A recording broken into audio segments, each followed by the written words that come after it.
시장이 참 어떻게 되려고 이러는지 요즘 흐름 보면서 걱정 많으시죠? 비트코인이 뉴욕 마감 기준으로 장중 77, 600달러대까지 밀리니까 이더리움이나 솔라나 같은 메이저 알트코인들도 줄줄이 흔들리는 모습을 보였습니다. 전체적인 분위기에 찬바람이 세게 불면서 많은 투자자분들이 다시 불안감에 휩싸이고요.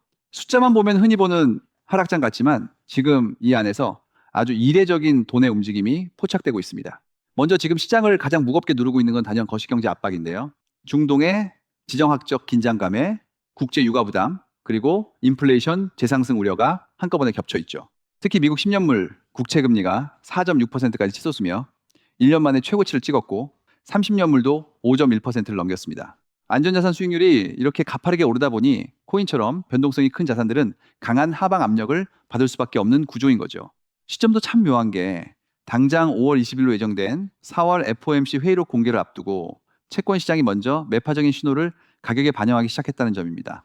원래 투자자들은 연준이 어떤 논의를 했는지 힌트를 찾으려고 회의록을 기다리기 마련이잖아요. 그런데 이번에는 기다리지도 않고 시장이 선제적으로 움직인 걸 보면 금리 인하 시기가 더 늦어질 수 있다는 공포를 미리 녹여내고 있다고 해석할 수 있습니다.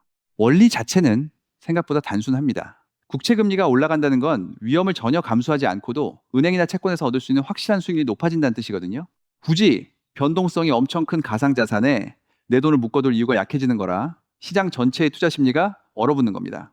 하지만 이걸 코인 시장 전체의 구조적 붕괴로 보며 무작정 비관할 필요는 전혀 없다고 말씀드리고 싶어요.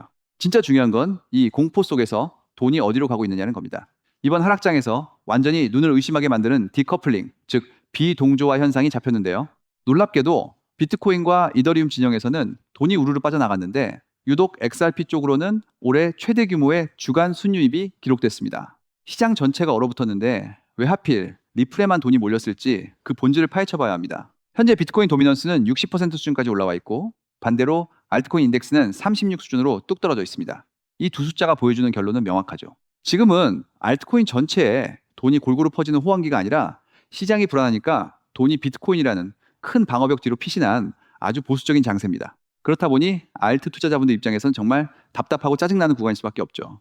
이와 관련해서 유명 분석가 마이클 반데포페는 지금의 하락이 새로운 약세장의 시작이 아니라고 분석합니다. 과거 사이클을 보면 비트코인은 항상 4년치 평균 가격인 200주 이동평균선 부근에서 바닥을 다진 뒤 중기 추세선인 50주 이동평균선까지 강하게 반등하는 흐름을 보여왔기 때문인데요. 현재 50주 이평선 기준 가격이 9300 0달러 부근이라 장기적인 상승 여력은 충분히 남아있다고 볼 수 있습니다. 가장 결정적인 증거는 바로 현물 ETF 자금 흐름입니다. 비트코인 현물 ETF에서 10억 달러가 유출되고 이더리움에서도 6,500만 달러가 빠져나간 바로 그 주간에 XRP 현물 ETF에는 무려 6,050만 달러의 뭉치돈이 홀로 유입됐습니다. 스마트 머니로 불리는 기관 투자자들이 무지성으로 움직인 게 아니라 공포장 속에서도 리플이라는 자산의 가치를 따로 분리해서 매집하고 있다는 강력한 방증인 셈이죠. 단순히 돈만 들어온 게 아니라 네트워크도 엄청나게 활발해졌습니다. 온체인 데이터 전문 기업 센티멘트에 따르면 XRP의 24시간 활성 주소 수가 48453개를 찍으며 3월 말 이후 최고치를 기록했고 신규 지갑도 하루 만에 3,317개나 늘어났죠. 전체 활성화된 계정 수가 무려 785만 개를 넘어서며 800만 돌파를 눈앞에 두고 있는데 금융상품의 통로와 실제 블록체인 사용량이 동시에 폭발하고 있는 겁니다. 최근 리플의 가장 뜨거운 무기는 바로 RWA, 즉 실물자산 토큰화 인프라입니다. 현실 세계의 주식, 채권, 부동산을 블록체인 위로 올리는 거대한 흐름이죠. 실제로 XRP 레저는 최근 5개월 동안 36억 달러 이상의 토큰화된 실물자산을 흡수하는 엄청난 저력을 보여줬습니다. 심지어 토큰화된 미국 국채 규모만 해도 4억 일, 800만 달러를 넘어서며 엄청난 생태계 확장을 이뤄내고 있군요. 여기서 날카롭게 보셔야 할 점은 이 RWA 자산들이 단순한 기록용에 그치지 않고 JMW 에너지 토큰처럼 실제 계약과 에너지 정산에 적극적으로 쓰이고 있다는 사실입니다. 블록체인 위에 엄청난 금액의 자산들이 오고 가면서 실질적인 거래 수수료가 발생하고 유동성이 공급되는 과정에서 XRP의 고유 역할이 강화되고 있죠. 서사가 가짜가 아니라 진짜 매출과 사용량으로 이어지는 중입니다. 과거의 리플을 생각하면 단순히 소송 이슈나 해외 송금용 코인으로만 기억하시는 분들이 많을 텐데요.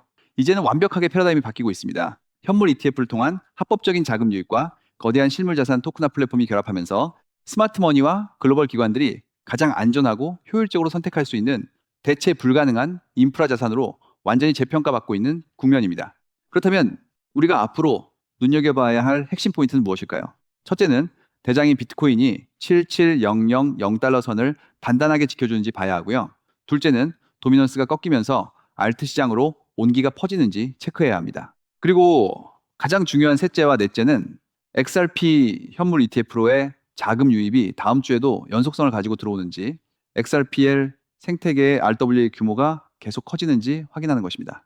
지금처럼 어지러운 장세일수록 진짜와 가짜가 명확하게 가려지기 마련입니다. 근본 없는 자산들은 공포 속에서 버티지 못하고 도태되겠지만, 확실한 고유 데이터와 글로벌 기관들의 선택을 받는 리플은 결국 시장이 회복될 때 가장 강력하게 튀어올라갈 수밖에 없죠. 그렇기 때문에 우리는 지금 이 확실한 미래가치 인프라에 집중해야 합니다. 철저하게 입증된 사실에 기반해서 흔들리지 않는 현명한 투자 이어가신다면 분명히 머지않아 큰 결실을 보실 수 있으리라 확신합니다. 모두가 시장의 승리자가 되어 성공적인 투자를 완성하시기를 언제나 뜨겁게 응원하겠습니다.